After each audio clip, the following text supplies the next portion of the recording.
Morning, my friends. I shall be reading a letter I received from Health Canada regarding testing of food for glyphosate. And here's the letter. I will analyze it after I read it. To Mr. Tony Mitra, tony.mitra@gmail.com. Dear Mr. Mitra, the Minister of Sports and Persons with Disabilities, the Honorable Carla Qualtrough, has forwarded to me your email of October 31st, 2016 regarding testing of the pesticide glyphosate in food. Before a pesticide is allowed to be used or sold in Canada, it must undergo a rigorous scientific assessment and meet strict health and environmental standards, and the product must have value.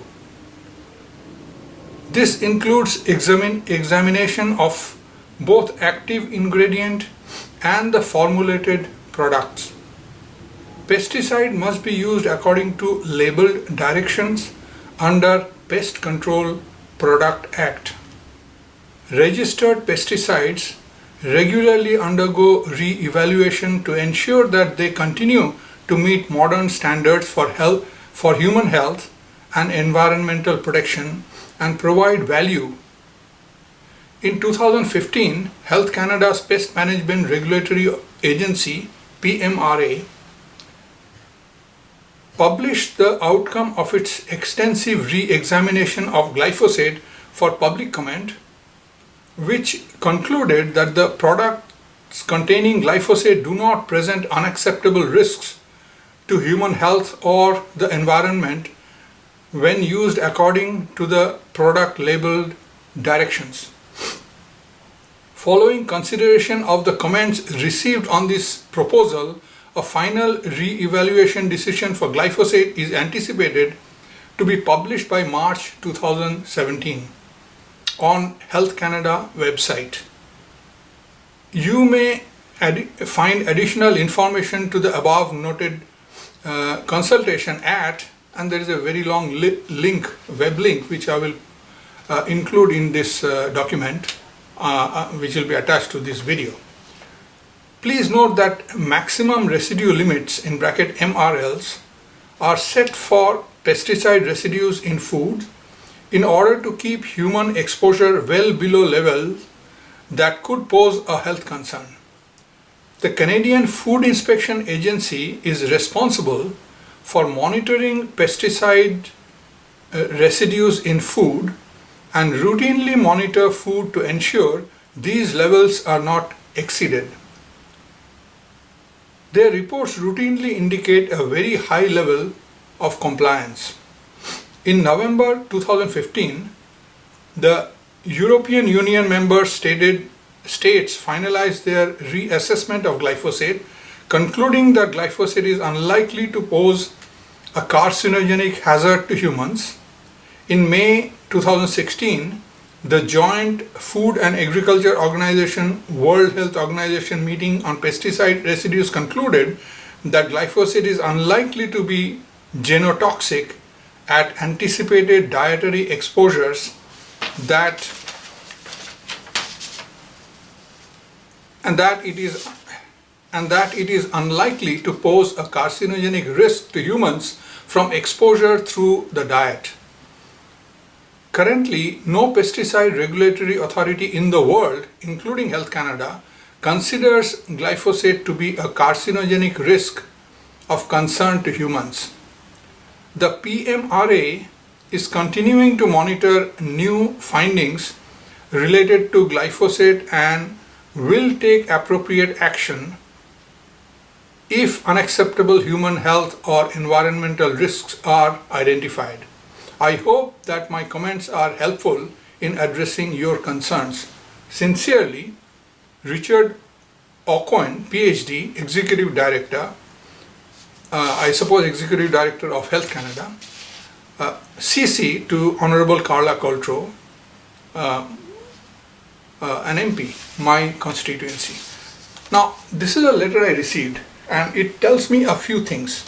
First of all, This is in response to an email I sent to Carla Qualtrough and not to Health Canada.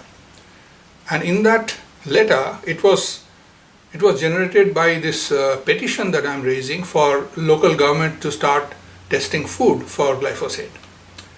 That letter requested her to set aside a budget for her constituents to test food in her constituency, the food that people are buying or eating, and test them for glyphosate and to make the results public to the people of her constituency so that people can know which food is containing how much, and if they have an opinion that they want to avoid it, then they can know which are the foods to avoid and which are the ones which are okay.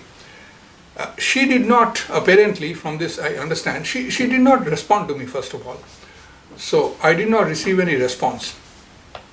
But from this I gather that she just passed the buck, declined to have foods tested in her constituency for her constituents, and passed the responsibility to Health Canada to deal with. Health Canada in turn did exactly what was expected, passing the buck around again, and gave all sorts of reasons here. All of them can be disputed very strongly of why she is not interested in testing food for glyphosate. My question was not about what World Health Organization is finding and so on. My request was simply test the bloody food and let glyphosate content be known to people. She is saying that, the pesticides go through a very rigorous scientific assessment and strict standard. That's her opinion. They never disclose what standard the tests are being subjected to, what are the guidelines by which they do the testing. Everything is hidden. What are the criteria by which glyphosate was considered to be safe? The safety test records on this chemical has been kept hidden from the people. So we are supposed to just accept Health Canada's words that everything is safe, don't worry, and we won't test the food, or at least we won't let you know the results of anything that we might have tested for glyphosate. We won't let you know, but don't worry, we are saying it's safe.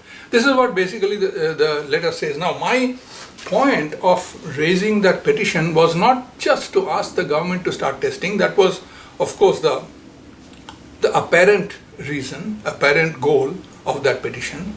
The real intention was to start a grassroots movement of people who will confront their politicians at municipal level, at provincial level and federal level, demanding that they start testing food and stop this tap dancing around the issue of who tests his voice and it is safe, don't worry and all that. It's nothing to do with worry or not worry. We need to know how much glyphosate is in our food, and we are asking you, not for you to pass the buck to somebody else. We are asking you to start testing the food and let us know the results. We intend to decide whether it's acceptable to us or not. We are the only ones in a democratic country who have the right to decide what we eat and what we not eat. It's not you may do all the tests that you like and say whatever you like. It is ultimately our decision. We demand to know how much glyphosate is in the food. So for this, unless we have a grassroots movement, this is my opinion, after seeing all this going on, this is not the first time I got a letter like this, by the way.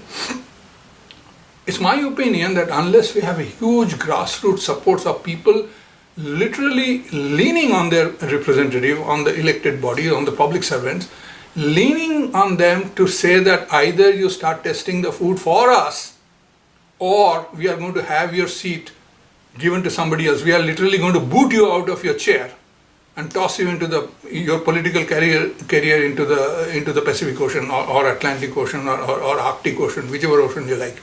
So this is the main thing, that we need a grassroots movement to really scare the heck out of these politicians to either listen to us, start testing food, tell us the results, or you're out.